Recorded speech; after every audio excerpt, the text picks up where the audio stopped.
Adventures in the digital circus were often humiliating, exhausting, painful, often took more than a few hours, but rarely did they take more than a day. And most importantly, there always was that moment where it was announced, explained, easing all characters, including you, into it. With a catchy name to boot. But today's adventure was none of these, and all of them in a way. It began with you awakening from what the digital circus considered slumber. A mere blackness without dreams. But time seemed to progress faster. The only real upside of it. But this wasn't the too soft bed you had been sleeping in. And when you opened your eyes, the blackness that met them was so deep you might as well kept them closed. Your breath had a strange reverb to it, like you were holding a piece of paper in front of your face. Every breath you took reflected to your face. Your back hurt from the feeling of lying on hard wood. You tried to move, only to realize that just a few inches over your head was something hard. It produced a loud and hollow thud, akin to head-butting a door. It even hurt like one. A droplet of sweat ran down your forehead as you shakily rubbed your hands over your head and body. You had been completely deflated, thankfully allowing you just a bit more room. But just then your fingers touched something that felt like plastic. With your thumb you rubbed over its surface, finally finding a button. After a click, you heard Caine's unmistakable voice from a recorder. Hello and good morning or evening, I don't know when you wake up. I hope that you had a good rest, insert character name here. You narrowed your eyes. Okay, he could have at least recorded a line for you. I have taken the liberty of placing you in the adventure post-haste. Or in other words, the moment I had the idea for it. Please be advised that not only you, dear insert name here, are in this predicament, everyone else is too, just somewhere else. The winner gets to eat with me! The adventure is called Buried Alive! The recorder glitched and then stopped working. Horrified, your eyes widened. Buried alive? You gulped. The only solace you had was that it seemed as if just one character got out, the adventure was over. Well, that's usually how these one-winner adventures worked. You could just sit it out. Eventually, Jax or Zubul or Ragatha would get so bored with this that they would force themselves to finishes, and they were the most capable characters in the circus. Come to think of it, maybe Ganga would finally find a way to be useful. With her unique body shape, she probably could just fit through any openings. But considering how little help the theater mask was, more often than not, you had little hope there. Your thoughts moved over to Kinger. He'd probably be having a blast with this, especially because he didn't have any shoulders or arms or legs, which could be in the way, and he probably had much more room than anyone else. And considering the chess piece was already mostly living in his own head, this probably wasn't a huge issue to him. He probably was right now humming, thinking about insects rather than actually working on an escape. Oh god, Pomni. That's the next character you thought of. She probably was going to abstract right about now. Ugh. The vision of an eye-covered glitch blob throwing open its coffin made you gasp. Okay, you had to try after all. If not for yourself, at least to spare her from abstraction. by finishing this as quickly as possible. As you started fiddling around feverishly and scared, you finally felt something fall onto your tummy. But that's when you realized that you were in your underwear. Your blush producing just enough light that you barely managed to see the wooden top of the coffin. Your heart pounded. Something about actually seeing it made it worse. You fiddled for the thing. It was somewhere around your navel. Quickly you grabbed it. After following its outline with your left thumb, you realized it was a lighter. Not a fancy flip lighter, but more one of those cheap plastic ones that you could get at any gas station. It took you 3 attempts to get it to burn. But what you saw in its light made you immediately throw yourself around as you screamed in terror, of course, making the light go out. You realized that you weren't alone in the coffin. Someone else was here. A horrifying gestalt. It looked human, like too detailed human. With green, slimy skin and white, blind eyes and a white grin with gray teeth. It ogled at you from between your feet. It seemingly vanished beneath you as it stared directly into your light. An NPC, of course. Caine! You shouted. Knowing it was an NPC was the only thing making this less scary and more annoying. Obviously what Caine was trying here was give the illusion of a hallucination. Ugh. As if you needed more fear. After you lit your lighter again, the ghost wasn't there. With a deadpan expression, and now expecting it, you began repeatedly turning the lighter on and off. You wanted to experience all the scares the NPC had in its arsenal before you continued, just so there were no surprises. The staring from your feet was one thing, and you had to admit there were a couple good ones. One made it appear behind your shoulder. Another was just its hand reaching up to scratch your tummy. And another was just it being right in your face. That one almost made you pee yourself, if you could do that in the digital circus. But eventually, after way too much time, you had cycled through all of them. Enough to expect them all. And you felt 5 years older as well.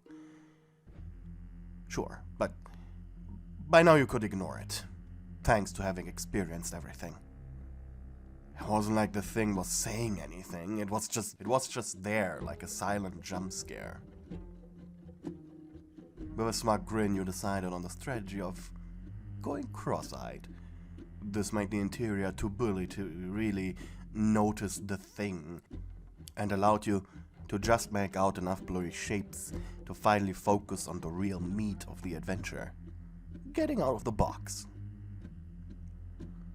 Pushing the lid didn't work. The fact that no dirt was spilling onto you was kind of a relief. This meant that you were located in a room. Licking your lips, you pushed your fingers through a small opening of the lid while holding the coffin up with your other hand. And there it was. A sharp object taped on the side. Your lucky day. It was just barely in your reach.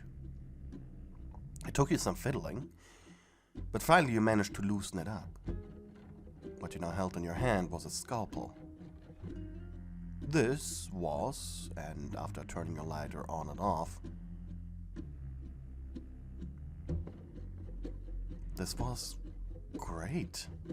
Maybe you didn't know what to use it for. And after turning your lighter on and off, writing had suddenly appeared on the ceiling of the box. More specifically, a math problem. Seriously, Caine? Third-grade math problems? You muttered. Hey! You slapped the green grabby hand that was trying to reach for your scalpel. No! Bad NPC! Bad! God, you're annoying. Sighing, you moved up your arm, carefully scratching your answer into the wood. The question was a picture of a 7-legged spider, plus an octopus, minus a car. Using the 7 legs of the spider as the hint, it was 7 for the spider legs, 8 for the octopus's tentacles, minus 4 for the wheels of the car. So you scratched it in. 11. Next to the equal sign. And just like that, the lighter flickered. The next puzzle came in the form of a lock that was thrown through the small opening. It scared you, suddenly feeling the cold metal on your naked stomach. It was difficult to pull the thing up to your face, but as you inspected the lock, it was a number lock with 5 numbers as an option. And no hints. Well, there was a hint on your right, but you didn't notice it. Because you deadpanned, as you immediately put 7, 8, 4, 1, 1 into the options. Because this one was a little too obvious to you. It opened with a loud click. Caine was never good with puzzles. And probably the forgetful Kinger would be stuck on this forever. Maybe Ragatha too. As expected, the lighter turned off. But now, as much as you tried, no matter how often, the lighter just remained off. Panic ensued, but all you could do was produce sparks. After 10 minutes of feverishly trying, you gave up. Your thumb feeling sore from trying. Sighing light there. In the darkness, you couldn't even see if there was any new puzzle appearing. You tapped your fingers on the wood, impatiently. Maybe this was part of the puzzle. And then you thought of something. Your heart skipped a beat out of blind anger. With a scowl, you pushed against the casket's lid, hearing the noise of chains rustling on top of it. But they were no longer connected to the ground. And then finally the coffin was thrown open. It was super heavy. You were out of breath, heaving, covered in sweat.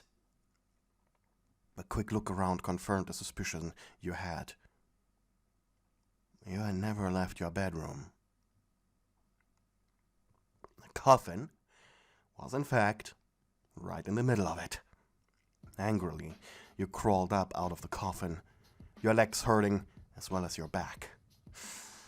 Caine, I'm going to kill you, you shouted as you waddled through your room's door. You were furious. This adventure had been an utter nightmare. Though as you stepped through your room's door, you didn't enter the hallway that led to the characters' quarters, no. You had just stepped into what looked like a really tacky living room, with beige carpeted floor, dark green walls, and an old TV. And an old wooden frame TV, and a bunch of empty bookshelves. On a sofa lying was Caine, who was looking at you flabbergasted. Oh dear butter! He jumped up, floating under the ceiling.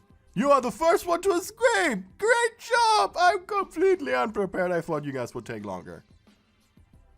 Caine? You exhaled, your pupils turning into flames.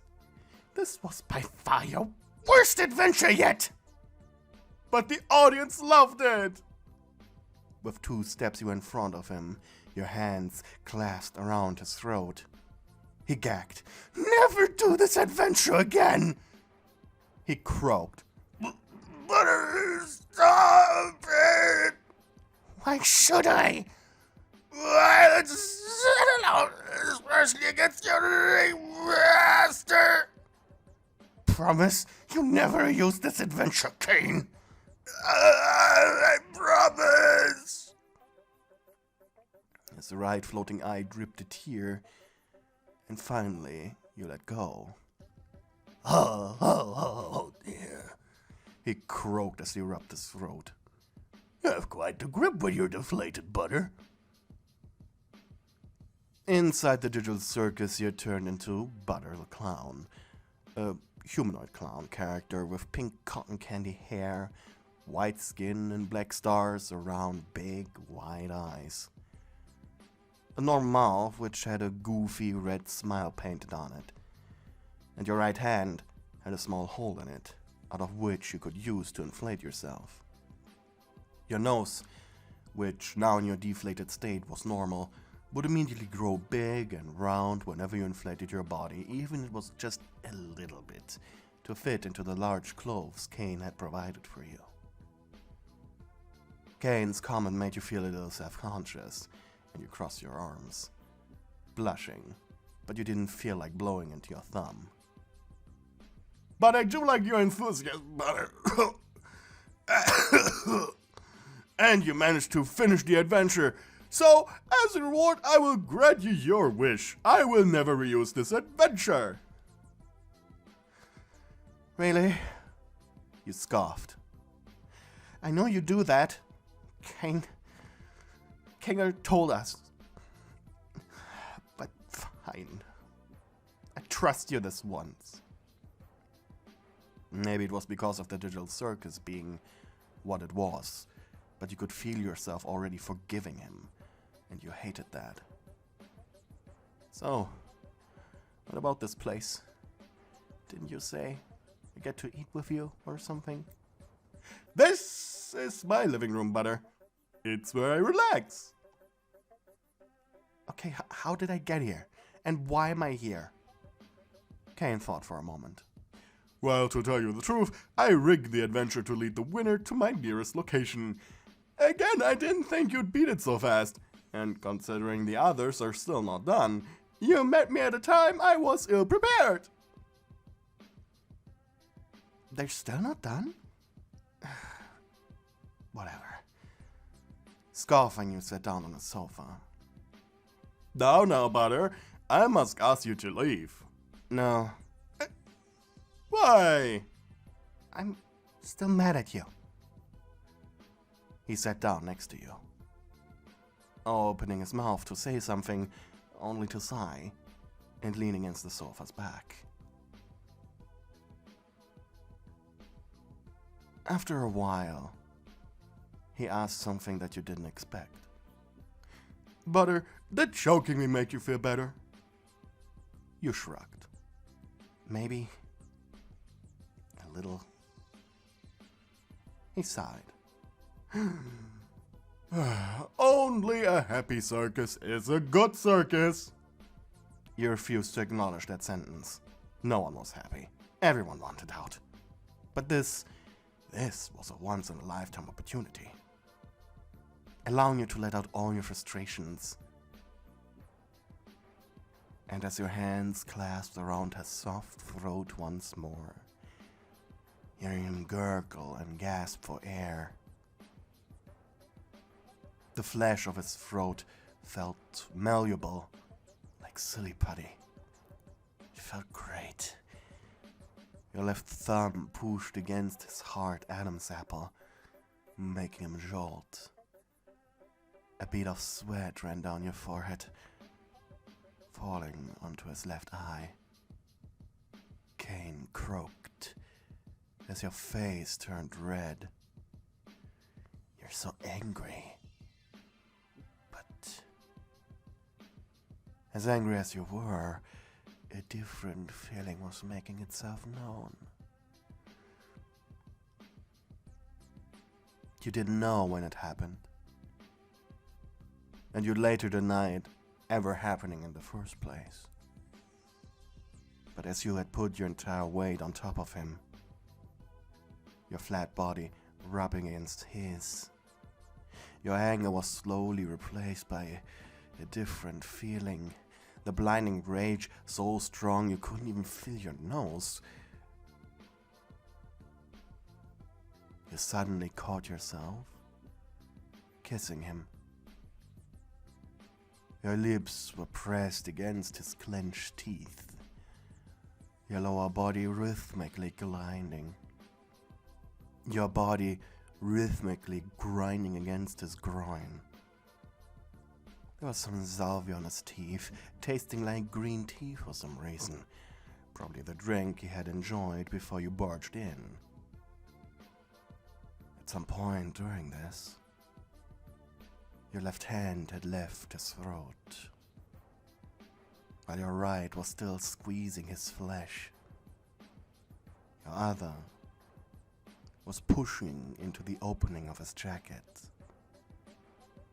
Your hand feeling of his toned, sweaty, slightly vibrating skin. It was then that you went lower, your lips brushing down his chin, before you sank your teeth into the flesh of his now rubbery throat. Your hands free, you unbuttoned his shirt. Butter, what are you doing? He croaked weakly. Caine had been close to passing out at multiple points, and he just barely held on to conscious right now. All he could fear was how your touches of hatred had turned into touches of pure lust.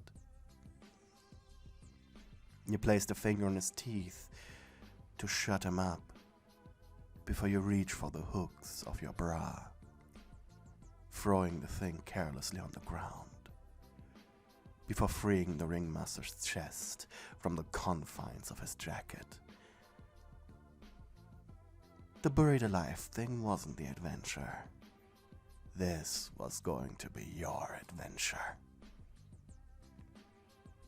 Thank you to the people who are supporting me on Ko-fi. You guys are keeping me alive. Special thanks to the channel members Melofia, Miss Hayfield, Muffin, Nico Barlow, Hella, Nexerist, AJ Anime Girl 85, and Hopeful. Your support is very greatly appreciated.